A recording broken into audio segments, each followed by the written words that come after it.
What's going on, y'all? I'm Brady, and welcome to my book nook. So today we are on day 4 of Narnia week, and that means we are taking a look at the Silver Chair. And unfortunately, this is the first Narnia book that I just wasn't crazy about. This was not one that I enjoyed, and we're going to get into more of why I enjoyed it. But there are definitely parts I really did enjoy, and kind of knowing more about the author and his relations, really appreciated some of the things. So let's get into just a general plot synopsis. So this book follows a new character by the name of Jill Poole and a returning character from Voyage of the Dawn Treader, Eustace. So it follows those two as they go into Narnia and are searching for the prince of the king who had been stolen. And the king is, or I should say kidnapped, but the king is Prince Caspian, and he's very old now, and his heir has been kidnapped and is being held captive somewhere.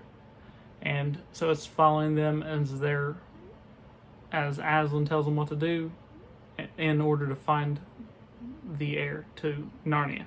So it just kind of follows that event. So it's very, very linear, very straight ahead, straightforward, like do this, this, and this. And generally I'm a big fan of that. Like, let's do this, but let's do it tight, make each point exciting. And that's one of my big issues, is that I don't feel like it was always exciting. I don't feel like oftentimes if you have a pretty linear plot like that, you can pace it well, and I feel like this one was not paced well. I feel like there's a lot of dull periods throughout the book that I just overall was not a big fan of.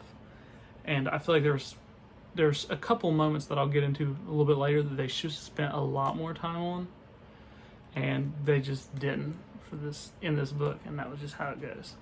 Another big issue I had with the book was the cast. I just didn't really enjoy any of the characters, which is strange because, like I said, in Voyage of the Dawn Treader, Eustace quickly became one of my favorite characters in the Chronicles of Narnia series, but he just kind of got, I guess, nerfed in this one. I guess he just wasn't as quirky and witty and stuff.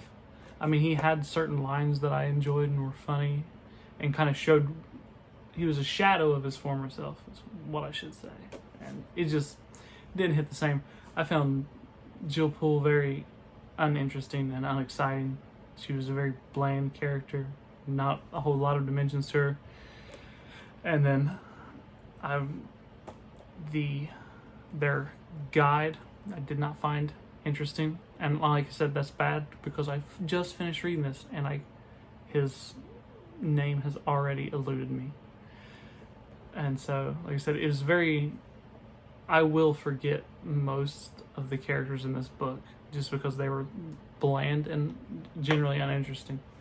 Now, I will say there was 2 points in this story that I really enjoyed, and one of those is the giants sequence. So they're moving through Narnia looking for this specific sign that Aslan had told them to look for, and they come across this giant city, and it's a very interesting dynamic, meeting the giants and kind of revealing their true intentions and everything. And I really enjoyed that. I really wish we'd explored that more and spent more time kind of in that sequence. I don't want to say too much for those of you who haven't read it, but I definitely wish that was something that more time was spent on, because you got into really interesting topics, and something some wild topic that I did not expect to explore, like cannibalism, was somewhat explored there, and that was just fascinating to me.